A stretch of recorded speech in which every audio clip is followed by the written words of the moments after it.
EVM विरोधात आंदोलन, रोहित पवारांची भूमिका स्पष्ट। ईव्हीएमच्या पारदर्शकतेवर प्रश्न उपस्थित करत आंदोलन करण्यात येणार असल्याची भूमिका आमदार रोहित पवार यांनी मांडली।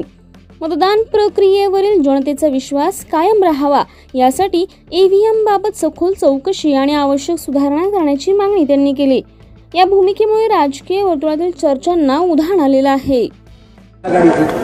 आघाडीच्या बाबतीत बोलायचं झालं तर आघाडीची अजून ती रणनीती नाहीये, पण देशातले युवा ज्यांनी नीटच्या बाबतीतले खूप मोठं आंदोलन या देशामध्ये उभं केलं होतं आणि ज्या आंदोलनाला बघून केंद्र सरकारचा अहंकार त्या ठिकाणी मोडला गेला होता, त्या युवांच्या संघटनेने आता निर्णय घेतलेला आहे की आपल्याला ईव्हीएम बद्दल एक आंदोलन त्या ठिकाणी करावं लागेल। पण सुरुवात करत असताना त्यांनी एक प्रश्न विचारलाय की आता ईव्हीएम बद्दल आपलं मत काय, आणि खाली जर आपण वाचलं तर सगळ्यांचंच मत आलंय ईव्हीएम हे लोकशाहीच्या विरोधात आहे, संविधानाच्या विरोधात आहे। त्याच्यामध्ये अनेक लोकांना कन्फ्युजन आहे आणि लोकशाहीमध्ये कन्फ्युजन हे कधी त्या ठिकाणी योग्य नसतं। जर कन्फ्युजन असेल तर लोकांना विश्वासात घेऊन जसं पूर्वी तिथं चिठ्ठीवर त्या ठिकाणी आपल्याला बॅलेट पेपरवर तिथं मतदान केलं जात होतं तसंच मतदान केलं जावं असं युवांची मागणी आहे।